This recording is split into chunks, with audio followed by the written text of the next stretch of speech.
እቲ ዝተዋረደ ንጉስ ካብ ላክፂ ናብ ናይ ዘለዓለም ክብሪ። ኣብቲ ብዝሑል እምኒ እተሃንጸ ቤት ጽሕፈት ሮማዊ ገዛኢ ሃዋህው ብጭካንን ላግፅን ተመሊኡ ነበረ። ድሕርቲ ከቢድ መግረፍቲ ኢየሱስ ነቶም ወተሃደራት ተዋህበ። ኣካላቱ ተተርቲሩ ደም ይፈሶ ነበረ። ብኣካላዊ መዳይ ዓቕሙ ብግልፂ ተጸንቂቑ ነበረ።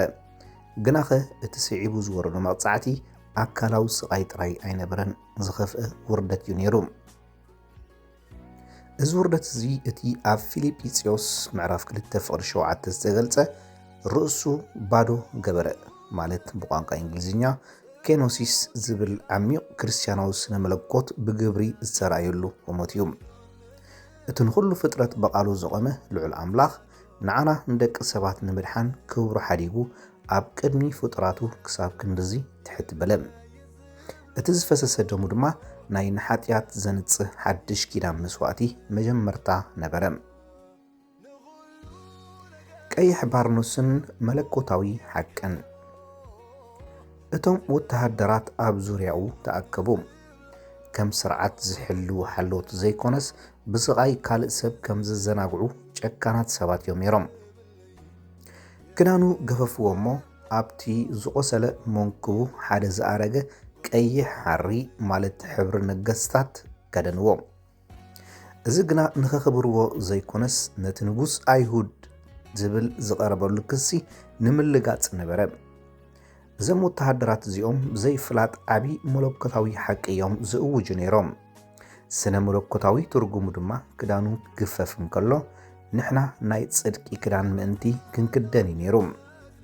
ኣብ ካልኣይ ቆሮንጦስ ምዕራፍ 5:21 ከም ዝብለና ማለት እዩ። ነቲ ቀይሕ ልብሲ ከልብስዎ እንከለዉ ኢየሱስ ነቲ ከም ደም ዝሕብር ቀይሕ ሓጢኣትና ኣብ ክንዳና ይስከሙ ነበረ።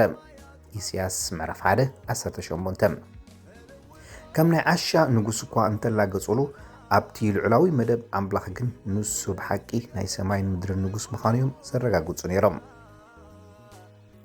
ኣኽሊል እሾኽን መርገም ኤደንን። ድሕሪኡ ካብ እሾኽ ኣኽሊል ተኒጎም ፍላጥ ኣብ ርእሱ ደፍኡሉ። እቲ በሊሕ ጫፋት ቆርበቱ ወግኦ፣ ደም ድማ ብግንባሩን ኣዒንቱን ክሳብ ጭሕሙ ክፈስስ ጀመረ። ነፍሲ ወከፍ እሾኽ ናይ ወዲ ሰብ ሓጢኣት ማለት ነቲ ቅድሚ ነዊሕ እዋን ናብ ዓለም ዝተኣተወ መርገም ዘዘኻኽር ጨካን ምልክት ነበረ። ንሱ ግና ኣይተቃወመን። እዚ ኣብ ታሪክ ድሕነት ኣዝዩ ዝለዓለ ትርጉም ኣለዎ። ኣብ ዘፍጥረት ምዕራፍ 3:18 ኣዳም ምስ ሓጠአ ምድሪ ብእሾኽ ተረጊማ ነበረት። ኢየሱስ ነቲ ኣኽሊል እሾኽ ኣብ ርእሱ ክደፍእ እንከሎ ነቲ ኣብ ልዕሊ ደቂ ሰባት ዝወረደ ናይ ኤደን መርገም ብምሉእ ኣብ ርእሱ ተሰከሞ። ገላትያ ምዕራፍ 3:13 ንመወከሲ ርእሲ ማእከል ኣእምሮ ብምዃኑ ድማ እቲ እሾኽ ናብ ርእሱ ብምእታው ነቲ ብኣእምሮናን ብሓሳብናን ዝፈጸምናዮ ሓጢኣትን ትዕቢትን ዘንጽህ መስዋዕቲ ምዃኑ የረጋግጽ። ሻምብቆ ላግፅን ዓብዩ ቅያርን ዘ ግሬት ኤክስቼንጅ ከም ምልክት ስልጣን ነገስታት ምእንቲ ከላግጽሉ ዘንጊ ወይ እውን ሻምብቆ ኣብ የማናይ ሒዞም በብሓደ ኣብ ቅድሚኡ እናተንበርከኹ ድማ ኦ ንጉስ ኣይሁድ ሰላም ንዓኻ ይኹን እናበሉ ጨደሩ። ሰሓቖምን ላግጾምን ብዓው ዝበለ ድምፂ ተሰምዐ። ጡፍ በሉሉ፣ ብበትሪ ርእሱ ወቕዕዎ፣ ተሳለቁሉ ድማ። ግናኸ ኣምላኽ እተቐጥቀጠ ሻምብቆ ኣይክስበርን እዩ። ኢሳይያስ ምዕራፍ 42:3 ከም ዝብል ነቲ ዝደኸመ ሰብ ኣየጥፍኦን፣ ነቲ ተስፋ ዝቆረፀ ድማ ሓድሽ ህይወት ይዘርኣሉ እምበር ኣይጭፍልቖን እዩ። ተስፋ ንዘለዎም ሓደ ሰብ ብሰንኪ ጸገማት ህይወት ተሰቢረ እየ ኢሉ ክሓስብ እንከሎ እግዚኣብሔር ግን ብትዕግስትን ብልውሃትን ከም ዝሕክሞ የረጋግጸሉ ማለት ከም እታ እተቐጥቀጠት ሻምብቆም። ንምሕረት ኣምላኽ ንደቂ ሰባት መዐቀኒ ብቕዓቶም ዘይኮነስ ብዓይኒ ርህራሄ እዩ ዝርኦም። ትክጠፍእ ዝቐረበ እምነት ብጸጋኡ ይድግፎም። ንድኹማት ዝኸውን ፍትሒ እቲ መሲሕ ማለት ኢየሱስ ብሓይልን ብጭካንን ዘይኮነስ ብፍቕርን ብሓቅን ንዓለም ፍርዲ ከም ዘምጽእ የርእየና። እቶም ወተሃደራት ብላግፂ ክሰግዱሉን ጡፍ ክብሉሉን ከለዉ ኢየሱስ ነቲ ንዓና ዝግባአና ንዕቀትን ፍርድን ብምልኡ ይወስዶ ነበረ። እዚ ኣብ ስነ መለኮት ዓብዪ ቅያር ማለት ዘ ግሬት ኤክስቼንጅ ተባሂሉ ይፍለጥ። ንሱ ናትና ውርደት ተቐበለ፣ ንሕና ድማ ብኡ ኣቢልና ኣብ ቅድሚ ኣምላኽ ተቐባልነት ረኸብና። ስቕታኡን ልኡላውነት ፍቓዱን ጌና ኢየሱስ ስቕ በለ። እዚ ስቕታ እዚ ናይቲ ኣብ ኢሳይያስ ምዕራፍ 53 ፍቕዲ 7 ዝተነግረ ከምቲ ናብ ማሕረዲ እትኽብከብ ገንሸል ኣፉ ኣይከፈተን ዝብል ትንቢት ቀጥታ ፍጻመ እዩ። እዚ ናይ ሓደ ዓቕሚ ዝሰኣነ ግዳይ ስቕታ ዘይኮነስ ብፍቓዱ ንኣቦኡ ዝተኣዘዘን ንደቂ ሰባት ብፍቕሪ ንምድሓን ዝወሰነን ልዑላዊ ስቕታ እዩ ነይሩ። ኣብታ ሃሞቲኣ ሰማይ ይዕዘብ ነበረ፣ መላእኽቲ ተዳልዮም ቆሙ፣ ግናኸ ዝኾነ ምድሓን ኣይመፀን። መላእኽቲ ጣልቃ ዘይኣትውሉ ብሕታዊ ምኽንያት እቲ ኣብ መስቀል ዝሳቐ ዝነበረ ባዕሉ እቲ ሓቀኛ መድሓኒ ስለ ዝኾነ እዩ። ንሱ ሓንቲ ቃል ብምዝራብ ርእሱ ከድሕን ይኽእል ነይሩ እዩ። ንመወከሲ ኣብ ማቴዎስ ምዕራፍ 26 ፍቕዲ 53 ግናኸ ርእሱ እንተዘድሕን ነይሩ ንዓና ምጠፋእና ነርና። ስለዚ ዕላምኡ ነቲ ናይ ምድሓን ስራሕ ንምፍጻም ስለ ዝኾነ ነቲ ናይ ሓጢኣት መቕጻዕቲ ብምሉኡ ክጾሮ ነበሮም።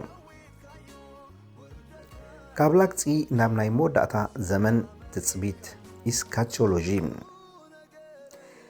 ኣኽሊል እሾኽ ክሕፍሮ ተባሂሉ ተዳልዩ፣ ግናኸ ኣዝዩ ዝዓበየ ነገር ገለጸ። ምድሪ ናይ ስቓይ ኣኽሊል ደፋኣትሉ፣ ሰማይ ግና ናይ ክብሪ ኣኽሊል ደፋኣትሉ። እቶም ወተሃደራት ድኹም ሰብ ረኣዩ፣ ዓለምን ወዲ ሰብን ግና ነቲ ሓጢኣት ዓለም ዘርሕቕ ገንሸል ኣምላኽ ረኣዩ። ወንጌል ዮሃንስ ምዕራፍ 1 ፍቕዲ 29 ነፍሲ ወከፍ እሾኽ ዕልወትና ይውክል። ንሕና ምሕረት ምእንቲ ክንቅበል ላግፂ ተዓገሰ፣ ኣኽሊል ህይወት ምእንቲ ክንክደን ኣኽሊል ስቓይ ገበረ። እቲ ዘላግጸሉ ንጉስ እቲ ዘድሕን ንጉስ እዩ። ሓደ መዓልቲ ድማ ኩሉ ብርኪ ከም ብርከኽ እዩ፣ ብላግፂ ዘይኮነስ ብሓቂ። ከምታ ሐዋርያ ጳውሎስ ኣብ ፊልጵስዩስ ምዕራፍ 2 ፍቕዲ 10-10 ዝፀሓፎ በኣብ ሰማያትን ኣብ ምድርን ኣብ ትሕቲ ምድርን ዘሎ ኩሉ ብርኪ ብስም ኢየሱስ ክንብርከኽ እዩ። እቶም ብላግፂ ዝተንበርከኹ ወተሃደራትን ኩሉ ፍጥረትን ኣብ መወዳእታ ኢየሱስ ክርስቶስ ጎይታ ምዃኑ ክእመኑ እዮም። ኣብቲ ግዜቲ ላግፂ ኣይክህሉን እዩ። ብኣንጻሩ ፍጹም ኣምልኾን ሓቀኛ ፍርድን ክኸውን እዮም። ብሓኹም ኣዶናይ ተስፉ እንደገና ሰሊምካዮ ንእማነይ ጣዕሚ ወኪብካዮ ኩሉ ነገረይ ከምታ ብዙሕ ማይ ሰተየ ተታኽቲ ኣዘቢካዮ ለዊትካዮ ነገራት እዚ ከምታ ብዙሕ ማይ ሰተየ ተታኽቲ ኣዘቢካዮ ለዊትካዮ ነገራት እዚ ቋንቋይ ለዊትካዮ ዘረባይ ቀይርካዮ ምረኸይ ወሲድካ ምስጋና መሊካዮ ታሪኸይ ቀይርካዮ ሕይወተይ ለዊትካዮ ውርደተይ ወሲድካ ምስጋና